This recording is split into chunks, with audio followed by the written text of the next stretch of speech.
आलिया भट्ट एक नाम जो बॉलीवुड में स्टारडम, टैलेंट और ग्लैमर का परफेक्ट कॉम्बिनेशन है, लेकिन जब भी उनका जिक्र होता है माहौल में एक पेक्युलर सी एनर्जी क्रिएट हो जाती है। कुछ लोग उन्हें एक मॉडर्न बॉलीवुड सक्सेस स्टोरी के रूप में देखते हैं, एक एक्ट्रेस जो अपने टैलेंट और हार्डवर्क के दम पर बॉलीवुड के टॉप पर पहुंची। पर दूसरी तरफ कुछ लोग उन्हें बस नेपोटिज्म का एक शाइनिंग एग्जाम्पल मानते हैं, एक स्टार किड जिसे बस अपनी लाइनेज और कनेक्शंस का फायदा मिला, और शायद इसी वजह से वो इंडस्ट्री में आज इतनी रिलेवेंट है। अब तो रैंडम चीजें सजेस्ट कर रहा है कि तू मेरी फैमिली के साथ आके रहे। मैं oh my God.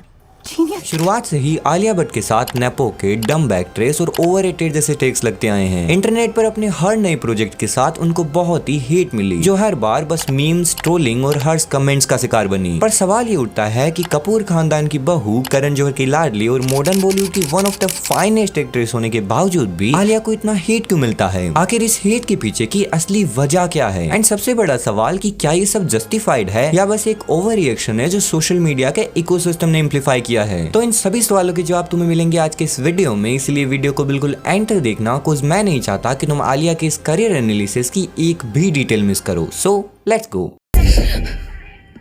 Could I get you something? Everything.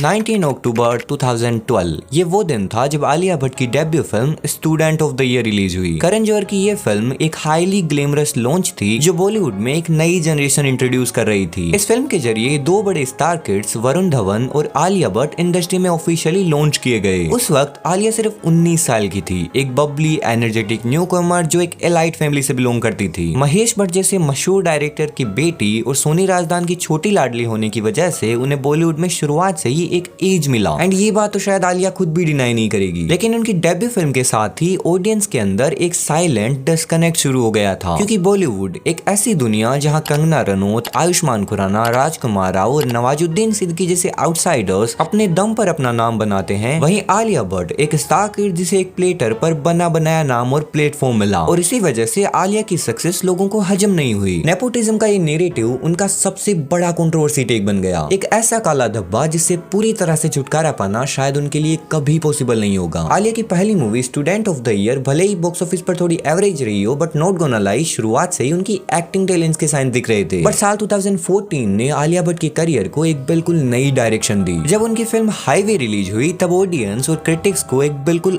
अलग आलिया भट्ट देखने को मिली। इम्तियाज अली के डायरेक्शन में बनी इस फिल्म में आलिया ने एक सेक्सुअल अब्यूज सर्वाइवर का रोल प्ले किया, एक ऐसा रोल जो काफी कॉम्प्लेक्स और इमोशनली डिमांडिंग था, बट आलिया ने अपने परफॉर्मेंस के जरिए सबको इम्प्रेस कर दिया और क्रिटिक्स और ऑडियंस दोनों की तरफ से ही उन्हें काफी पॉजिटिव रिव्यूज भी मिले। जिसके बाद साल दर साल आलिया ने अपनी परफॉर्मेंस से प्रूव किया कि वो सिर्फ एक ग्लैमरस डोल नहीं है। उड़ता पंजाब में एक ड्रग एडिक्टेड मिग्रेंट वर्कर का पोर्ट्रेल हो या राजी में एक अंडरकवर स्पाई की इमोशनल जर्नी, आलिया ने हर रोल को बिल्कुल परफेक्टली निभाया। फिर चाहे गली बॉय में एक फेस्टी नो नॉनसेंस गर्लफ्रेंड का रोल हो या डार्लिंग्स में एक डोमेस्टिक अब्यूज सर्वाइवर की स्टोरी, आलिया की परफॉर्मेंसेज हर फिल्म के साथ और भी ज्यादा इंपैक्टफुल होती गई। जिन क्रिटिकली एक्लेम्ड प्रोजेक्ट के साथ आज आलिया भट्ट बॉलीवुड की टॉप एक्ट्रेस में आराम से अपनी जगह बनाती है। बट सवाल ये उठता है कि इन सब के बावजूद भी आलिया को इतना हेट क्यों मिलता है? Why does a section of the audience still refuse to expect her? Cause not gonna lie, she is an absolutely amazing actress, but the hate she gets never seems to go away. So let's explore why this happens. साल 2020 बॉलीवुड के लिए एक बहुत ही बड़ा turning point था। Actor Sushant Singh Rajput की tragic death ने पूरी इंडस्ट्री का चेहरा बदल दिया। एक टैलेंटेड हम्बल एक्टर की अनटाइमली डेथ के बाद पूरा बॉलीवुड एक स्टॉर्म में आ गया। हर जगह बस नेपोटिज्म और इनसाइडर आउटसाइडर डिबेट के डिस्कशंस एक्सप्लोर करने लगे। ऐसे में Alia Bhatt being a prominent star kid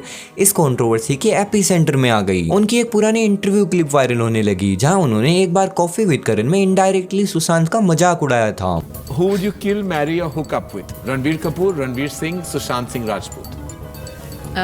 Marry Ranveer, kill Sushant, hook up with Ranveer.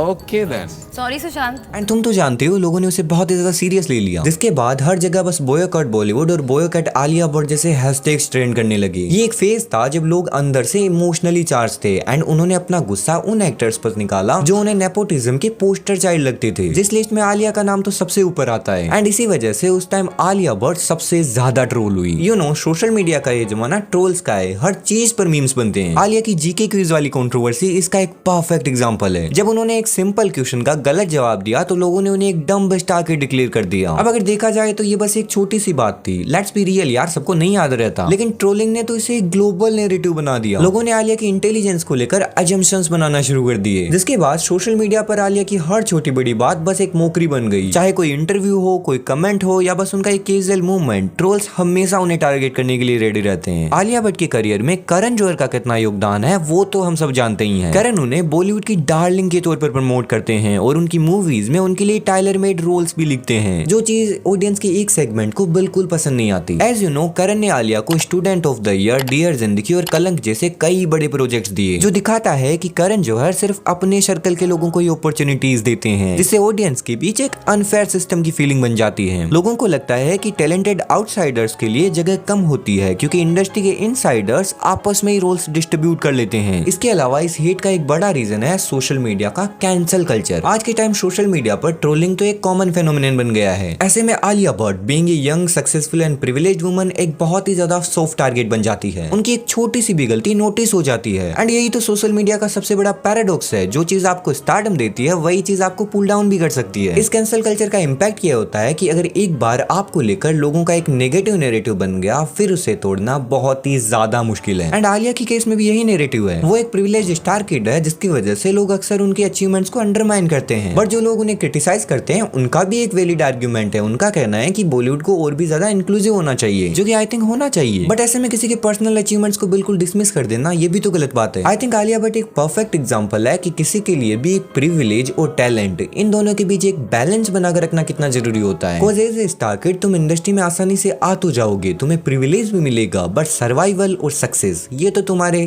Talent and hard work पर डिपेंड करता है। प्रिविलेज आपको बस एक हेड स्टार दे सकता है, बट आगे बढ़ने के लिए आपके अंदर भी डेडिकेशन होना चाहिए। फॉर एग्जाम्पल, हमने बॉलीवुड में से कई सारे स्टार किड्स देखे हैं जो प्रिविलेज के बावजूद भी सर्वाइव नहीं कर पाए, because in the end cinema एक स्टेज है जिसमें सिर्फ ऑडियंस के ओपिनियंस मैटर करते हैं। बट यू नो, ऐसे ओपिनियंस रोज बदलते हैं। खैर, आज के वार्तालाप आपको यहीं समाप्त करते हैं। बाकी इन सब पर तुम क्या ओपिनियन रखते हो मुझे नीचे कमेंट में जरूर बता के जाना, बिकॉज मुझे उम्मीद है कि हम फिर मिलेंगे।